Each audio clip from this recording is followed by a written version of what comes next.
दोस्तों, कामयाब और खुश इंसान वही है जो अपनी तवज्जो यानी फोकस को कंट्रोल करना जानता है।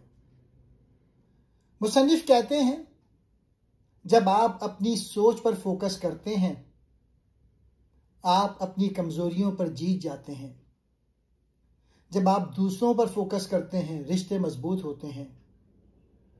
और जब आप दुनिया पर फोकस करते हैं, बड़े ख्वाब हकीकत बन जाते हैं।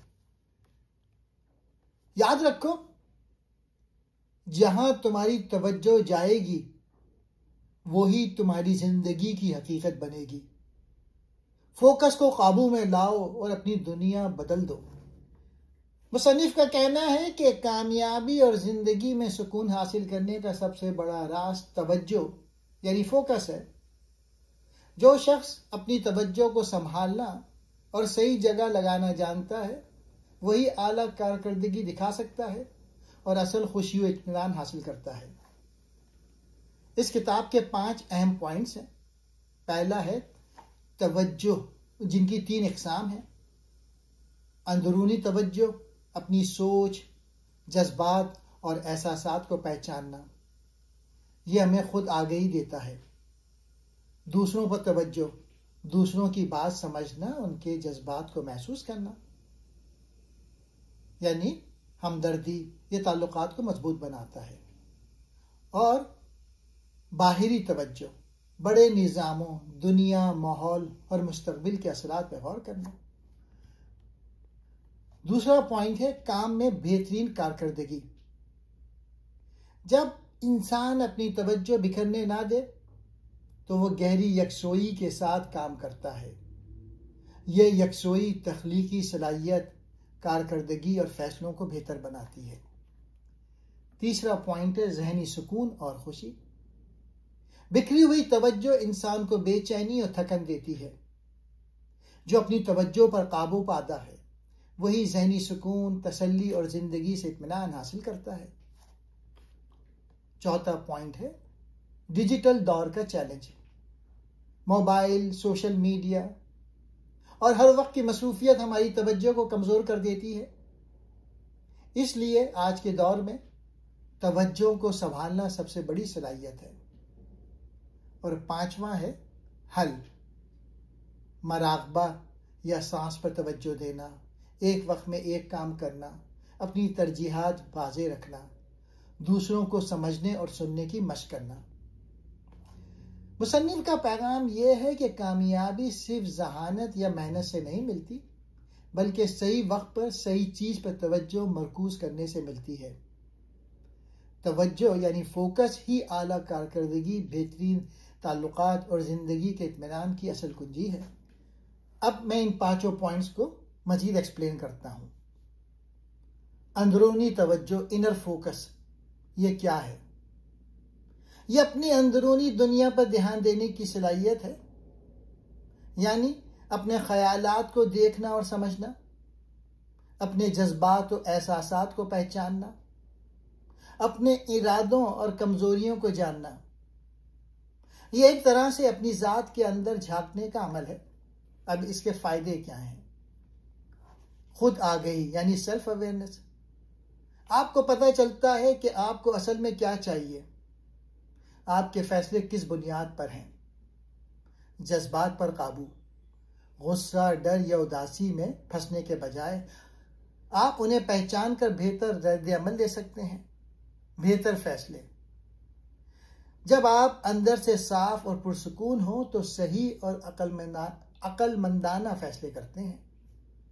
जहनी सुकून, अंदरूनी तवज्जो जहन को मुंतशिर होने से बचाती है। इसकी रोजमर्रा मिसालें ये हैं, आप गुस्से में हैं, लेकिन अंदरूनी तवज्जो आपको ये पहचानने देती है कि मैं अभी गुस्से में हूं, बेहतर है कुछ देर खामोश रहूं।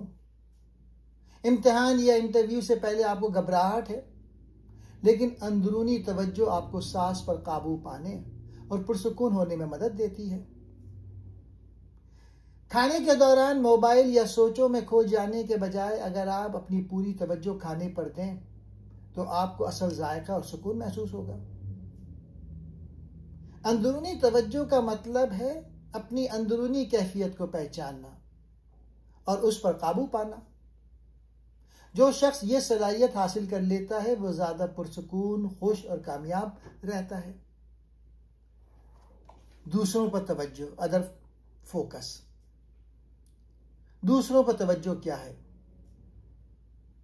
यह सलाहियत है कि आप दूसरों की दुनिया को महसूस करें, उनके ख्यालात को संजीदगी से सुनें, उनके जज्बात को समझें, उनकी ज़रूरतों और मसाइल पर ध्यान दें। यह वही चीज़ है जिसे हम आम ज़बान में हमदर्दी या एम्पैथी कहते हैं। अब इसके फ़ायदे क्या हैं? मजबूत ताल्लुकात। जब आप दूसरों पर तवज्जो देते हैं तो रिश्ते गहरे और पायदार बनते हैं। एतमाद और इज्जत। लोग आपको ज़्यादा काबिल भरोसा समझते हैं। कायदाना सलाहियत। लीडर या मैनेजर के लिए ज़रूरी है कि वो अपनी टीम को समझे और उनके जज्बात को अहमियत दे। तनाज़ात का हल। दूसरों की नज़र से मसला देखने से झगड़े आसानी से ख़त्म हो सकते हैं। अब इसकी रोज़मर्रा मिसालें ये हैं कि कोई दोस्त परेशान है तो उसकी बात पूरी तवज्जो से सुनना और उसे दरमियान में टोकने के बजाय एहसास दिलाना कि आप उसके साथ हैं। दफ्तर में अगर कोई साथी चुप है तो सिर्फ ये पूछ लेना आप ठीक हैं, उसके दिल को सुकून दे सकता है। किसी बच्चे की बात को संजीदगी से सुनना बजाय ये कह देने कि ये तो मामूली बात है। दूसरों पर तवज्जो का मतलब है दूसरों के दिलो दिमाग में झांकना और उनके जज्बात को अहमियत देना। यह सलाहियत बेहतर ताल्लुकात, एतमाद और खुशगवार माहौल बनाने की बुनियाद है। बाहरी तवज्जो क्या है? बाहरी तवज्जो का मतलब है अपने से बाहर की बड़ी दुनिया पर नजर रखना। वो निज़ाम या सिस्टम्स जिस पर हमारी जिंदगी चलती है, जैसे माहौल, मईशत, सोसाइटी वगैरह। मुस्तकबिल में आने वाले असरात को समझना। ये देखना कि हमारी मौजूदा आदत और फैसले आने वाले वक्तों पर क्या असर डालेंगी। यह दरअसल वसी नज़र और बड़ी तस्वीर यानी बिग पिक्चर देखने की सलाहियत है। अब इसके फ़ायदे क्या हैं? वसी सोच। इंसान सिर्फ अपनी ज़ात या करीबी रिश्तों तक महदूद नहीं रहता, बल्कि बड़े मसाइल पर भी सोचता है। मुस्तकिल बीनी। आने वाले ख़तरात या मौक़े को पहले से देखने में मदद मिलती है। जिम्मेदारी का एहसास। माहौल, माशरती इंसाफ और आने वाली नस्लों के बारे में संजीदा सोच पैदा होती है। नई राहें तलाश करना। बड़ी तस्वीर देखकर मसाइल के नए हल और मौक़े सामने आते हैं। अब इसकी मिसालें ये हैं कि अगर हम पानी या बिजली का ज़िया ना करें तो ये बाहरी तवज्जो है, क्योंकि हम जानते हैं कि इसका असर पूरी सोसाइटी और आने वाली नस्ल पर होगा। एक बिजनेसमैन सिर्फ मुनाफा नहीं देखता, बल्कि ये भी सोचता है कि उसकी कंपनी माहौल को नुकसान तो नहीं पहुंचा रही। कोई उस्ताद सिर्फ बच्चों के नंबर नहीं देखता, बल्कि ये भी सोचता है कि ये बच्चे मुस्तकबिल में माशरे में किस किरदार के हामिल बनेंगे। बाहरी तवज्जो का मतलब है अपनी ज़ात और करीबी ताल्लुकात से आगे बढ़कर पूरी दुनिया, सोसाइटी और मुस्तकबिल को समझना। यह हमें बड़ा सोचने वाला, जिम्मेदार और दूरअंदेश इंसान बनाती है। फोकस या तवज्जो का जो दूसरा पॉइंट है, काम में बेहतरीन कारकर्दगी। काम में बेहतरीन कारकर्दगी क्या है? यह उस वक्त हासिल होती है जब इंसान अपनी तवज्जो को बिखरने ना दे, पूरी यकसोई यानी डीप फोकस के साथ काम करे। जहन, दिल और तवानाई सबको एक सिंक में लगा दे। अब इसके फायदे क्या हैं? काम तेज और मयारी होता है, तख्लीकी सलाहियत बढ़ती है, नए आइडियाज और अच्छे हल निकलते हैं, फैसले दुरुस्त होते हैं, जज्बात और उलझनों से बचकर वक्त ज़ाया नहीं होता। अब इसकी मिसालें ये हैं कि एक तालिब इल्म इम्तिहान की तैयारी करते वक्त मोबाइल बंद करके सिर्फ किताब पर ध्यान दे तो वो कम वक्त में ज़्यादा याद कर लेता है। दफ्तर में एक मुलाजिम एक वक्त में एक काम करे तो वो गलतियों से बचता है और बॉस भी खुश होता है। खिलाड़ी अगर खेल के दौरान नाजरीन की आवाज़ या दबाव पे तवज्जो ना दें बल्कि सिर्फ खेल पर फोकस करें तो उसकी कारकर्दगी उरूज पर होती है। काम में बेहतरीन कारकर्दगी हासिल करने के तरीके, पहला तो यह है तरजीहात तय करें। सबसे पहले अहम काम मुकम्मल करें। बगैर रुकावट के वक्त मोबाइल नोटिफिकेशन या डिस्ट्रैक्शन बंद करें। एक वक्त में एक काम, टास्किंग दिमाग को थका देती है। छोटे वक्फे, थोड़ी थोड़ी देर बाद आराम करें ताकि तवानाई बहाल रहे। मराकबा या सांस पर तवज्जो, ये दिमाग को पुरसुकून करके तवज्जो मजबूत बनाता है। काम में बेहतरीन कारकर्दगी उस वक्त मिलती है जब आप अपनी तवज्जो को काबू में रखकर पूरी यकसुई और तवानाई के साथ एक वक्त में एक मकसद पर काम करें। तीसरा पॉइंट है फोकस का जहनी सुकून और खुशी। जहनी सुकून और खुशी क्या है? ये वो कैफियत है जब इंसान के ख्यालात पुरसुकून हो, दिल बेचैनी और गैर ज़रूरी दबाव से आज़ाद हो, इंसान अपनी ज़िंदगी से मुतमईन और खुश रह सके। तवज्जो और सुकून का ताल्लुक मुसन्निफ के मुताबिक जब हमारी तवज्जो बिखर जाती है, मसलन मोबाइल, सोशल मीडिया या बहुत ज़्यादा फ़िक्रों में, तो जहन थक जाता है और हम बेचैन हो जाते हैं। जब हम अपनी तवज्जो काबू में रखते हैं और एक वक्त में एक चीज़ पर मरकूज होते हैं तो जहन हल्का, पुरसुकून और खुश रहता है। मिसाल के तौर पे अगर आप खाना खाते वक्त सिर्फ खाने पर ध्यान दें तो आप ज़्यादा खुशी और जायका महसूस करेंगे, बजाय इसके कि मोबाइल देखते रहें। नमाज, दुआ या मराकबे के दौरान अगर जहन इधर उधर ना भटके तो दिल को सुकून मिलता है। दोस्त या फैमिली के साथ वक्त गुजारें और पूरा ध्यान उन्हें दें तो रिश्ते भी मजबूत होंगे और दिल को खुशी मिलेगी। ज़हनी सुकून और खुशी के तरीके, पहला है मराकबा या सांस की मशक। चंद मिनट सिर्फ सांस पर ध्यान दें, इससे जहन को हल्कापन महसूस होता है। कम्युनिकेशन में तवज्जो, किसी की बात पूरी सुने बगैर टोके।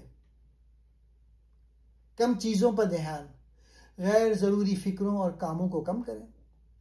शुक्रगुजारी, रोज़ाना यह सोचना कि आज मेरे पास कौन सी चीज़ें हैं जिन पर मैं शुक्रगुजार हूँ। कुदरत के करीब जाना, पार्क, दरख्त या खुली फ़ज़ा में वक्त गुजारना सुकून बढ़ाता है। ज़हनी सुकून और खुशी का राज ये है कि आप अपनी तवज्जो को बिखरने ना दें। जो चीज़ आपके सामने है उस पर दिलो दिमाग से फोकस करें। यही तवज्जो आपको अंदर से हल्का, पुरसुकून और खुश रखेगी। किताब का चौथा पॉइंट है हल। तवज्जो के लिए क्या हल है? पहला है मराकबा और सांस की मशक। दिन में चंद मिनट सिर्फ अपनी सांस पर ध्यान दें। यह जहन को पुरसुकून, ख्यालात को साफ और तवज्जो को मजबूत करता है। एक वक्त में एक काम, मल्टीटास्किंग दिमाग को बिखेर देती है। तरजीहात तय करें। हर दिन के आगाज में तय करें कि सबसे अहम 3 काम कौन से हैं। पहले उन्हें मुकम्मल करें, फिर बाकी चीज़ों पर जाएं। डिजिटल ब्रेक, कुछ वक्त के लिए मोबाइल, सोशल मीडिया और नोटिफिकेशन बंद कर दें। इससे दिमाग ताज़ा और यकसू रहता है। दूसरों को सुनना, जब कोई बात कर रहा हो तो पूरा ध्यान उस पर दें। हमदर्दी या एम्पैथी क्या है? हमदर्दी का मतलब है दूसरों के जज्बात और एहसासात को समझना और उनको दिल से महसूस करना। यह सिर्फ अकल से समझने की चीज नहीं बल्कि दिल से जुड़ने का अमल है। मुसन्निफ के मुताबिक हमदर्दी की इक़साम है। पहली है इल्मी हमदर्दी, कॉग्निटिव एम्पैथी। यह दूसरों के ख्यालात और नुक्ते नज़र को समझने की सलाहियत है। मिसाल के तौर पे आप किसी साथी की मुश्किल को उसकी नज़र से देख सकें। जज्बाती हमदर्दी, इमोशनल एम्पैथी, ये दूसरों के जज्बात को अपने दिल में महसूस करना है। मिसाल के तौर पे, अगर कोई रोता है तो आप भी उसके दर्द को अंदर से महसूस करें। हमदर्दाना फिक्र, कंपनसेट एम्पैथी, यह सिर्फ दूसरों के एहसासात को समझना नहीं बल्कि उनकी मदद करने की ख्वाहिश भी पैदा करता है। मिसाल के तौर पे, अगर किसी दोस्त को माली या जज्बाती मदद की जरूरत हो तो आप फौरन उसके साथ खड़े हो जाएं। हमदर्दी की अहमियत क्या है? इससे ताल्लुकात मजबूत होते हैं, एतमाद और इज्जत बढ़ती है, काम की जगह पर टीम वर्क बेहतर बनाती है, लीडरशिप के लिए बुनियादी हुनर है। अब इसकी मिसाल क्या है? अगर दफ्तर में एक साथी उदास है तो सिर्फ ये कहना, मैं देख रहा हूं कि आप परेशान हैं, मैं कैसे मदद कर सकता हूं, यह हमदर्दी है। उस्ताद अगर बच्चे की कमजोरी को समझकर उसके मुताबिक पढ़ाए तो यह हमदर्दी है। वालिदैन अगर अपने बच्चे के जज्बात को संजीदगी से लें और सिर्फ नसीहत ना करें तो यह भी हमदर्दी है। मुसन्निफ के मुताबिक हमदर्दी तवज्जो की एक अहम शक्ल है। जब हम दूसरों के दिलो दिमाग में झांक कर उनके जज्बात को समझते हैं और उनके साथ खड़े होते हैं तो ना सिर्फ ताल्लुकात बेहतर होते हैं बल्कि ये हमारी अपनी कामयाबी और खुशी के लिए भी जरूरी है।